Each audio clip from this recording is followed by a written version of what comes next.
د ګواښ سره مخ افغانانو په ایستلو ټینګار.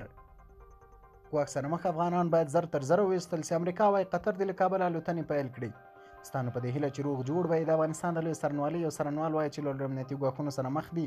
د هېواده د وتلو لپاره د الوتنو پیل ته په تمه دي. دا څارنوال چې د امنیتي ستونزو له امله نه غواړي نوم یې په راپور کې واخیستل شي، ازادۍ راډیو ته وویل چې د کډې دندې له امله ژوند خطر کې دی. هغه څارنوالان چې په تېرو 12 لسیزو کې په افغانستان کې د قانون د پلي کولو لپاره د اصولو له مخې کار کړی و، د طالبانو لخوا ټول هغه پخواني مجرمین او ترهګر آزاد شوي چې له دې ګواښونو سره مخ دي. نړیوال دې زموږ ژوند ته پام وکړي، د هېواده مو دې وباسي.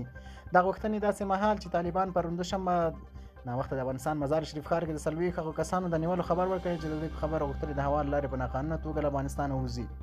طالبان د حکومت ویاند ذبیح الله مجاهد او مرستیال انعام الله سمنګاني په دې اړه ازادۍ راډیو ته وویل چې ښاغلي مجاهد په دې کسانو کې ښځې هم شاملې دي چې یو شمېر نارینه بیرته له بنده آزاد شوي، خو په خبره کومې ښځې چې په دې کسانو کې شاملې لا هم د ښځو په زندان کې ځکه پاتې دي چې وارثین یې وړلو ته حاضر شوي نه دي. خو تازه د امریکا یو ځل بیا له افغانستان او تخلیې د پروسې پیل هدف د قطري الوتکو د الوتنو په پیل ټینګار کړی. د امریکا د بهرنیو چارو وزارت ویاند نیټ پرایس په یوه لنډه خبرپاڼه کې لیکلي چې د امریکا د بهرنیو چارو وزیر انتوني بلینکن د قطر د بهرنیو چارو وزیر محمد بن عبدالرحمن الثاني سره په ټلیفوني خبرو کې غوښتي چې له دوی سره همکاریو په لړ کې له کابل الوتنې بیرته پیل کړي. په دې بیان کې راغلي امریکا د بهرنیو چارو وزیر انتوني بلینکن نن د قطر د بهرنیو چارو وزیر محمد بن عبدالرحمن الثاني سره خبرو کې له افغانستان د امریکایي اتباعو، قانوني دایمي اوسیدونکو او افغان شریکانو سره د خوندیتوب ټرانزیټ برخه کې د قطر د دوامداره مرستو له امله مننه وکړه او له دوی غوښتل چې نورې دغه مرستې زیاتې کړي.